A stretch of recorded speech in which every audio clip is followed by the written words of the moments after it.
আসসালামু আলাইকুম রহমতুল্লাহ। তো বিষয় হইতাছে আমি ফেসবুক গ্রুপগুলাতে দেখতেছি যে মানুষজন অনেক বেশি চিল্লাপাল্লা করতেছে যে বাংলাদেশ নাকি লেভেল ওয়ানে চলে গেছে এবং যারা আছে সবাই শুধু ভিসা অ্যাপ্লিকেশন করলেই অস্ট্রেলিয়া চলে আসতে পারবে, এতে যেই হোক ওদের নাকি কোনো কোয়ালিফিকেশনও লাগবে না অনেকে বলতেছে। তো আমি আজকে ভিডিওটা বানাইতেছি যে মূলত আমার যারা সাবস্ক্রাইবার আছেন যে লেভেল ওয়ান জিনিসটা কি, এটা সত্যিই কি বাংলাদেশ লেভেল ওয়ানে চলে গেছে এগুলা নিয়ে। তো আমি প্রথম কথা বলি, অস্ট্রেলিয়া সরকার কিন্তু এখনো কোনো অফিসিয়ালি কোনো কিছু ঘোষণা করে নাই যে লেভেল ওয়ানে বাংলাদেশ চলে গেছে এবং বাকি দেশগুলো লেভেল টু এরকম কোনো কিছু এখনো অফিসিয়ালি ঘোষণা করে নাই। শুধুমাত্র অস্ট্রেলিয়ার কিছু সংবাদ মাধ্যম আছে, ওইগুলায় আনঅফিসিয়ালি কিছু বলা হয়েছে যে বাংলাদেশ সহ আরো কয়েকটি দেশ ওরা লেভেল ওয়ানে চলে গেছে।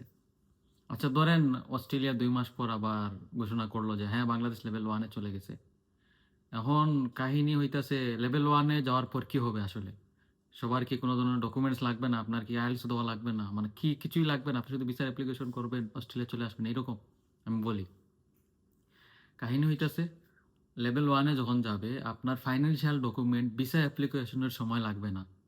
কিন্তু এর আগে যখন আপনারা যারা অস্ট্রেলিয়ার অ্যাপ্লিকেশন করছেন আপনারা জানেন যে অস্ট্রেলিয়ায় 2টা ধাপ আছে বড়, বড়। একটা হইতেছে জিএস ক্লিয়ারেন্স বা জিটি ক্লিয়ারেন্স, আরেকটা হইতেছে ভিসা অ্যাপ্লিকেশন বা ভিসা হওয়ার বিষয়টা যে।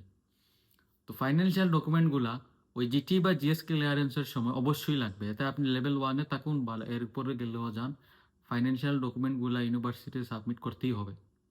ওইটা কিন্তু আপনার লেভেল ওয়ানে চলে যাওয়ার পর ভিসা অ্যাপ্লিকেশনের সময় লাগবে না। এখন ফেসবুক গ্রুপগুলাতে অনেক বড় বড় পীর হাজির হয়েছে, তাও সবাই অ্যানোনিমাস, যে সাজেশন দিতেছে আমি দেখলাম, পুস্টও করতেছে অ্যানোনিমাস হয়ে, আবার কমেন্টও করতেছে অ্যানোনিমাস হয়ে, মানে তুমুল বিষয় চলতেছে, তুমুল মানুষজনদেরকে পরামর্শ দিতেছে।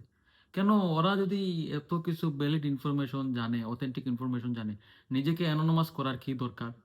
ওরা কি, বুঝলাম না, শেখ হাসিনার জন্মদিন কি পালন করতেছে যে ওরা মুখে একটা মাস্ক কপালে আর একটা মাস্ক লাগাইয়া ওরা লুকিয়ে লুকিয়ে এগুলা মানুষজনদেরকে সাজেশন দিতেছে, মানুষজনদেরকে বিভ্রান্ত করতেছে।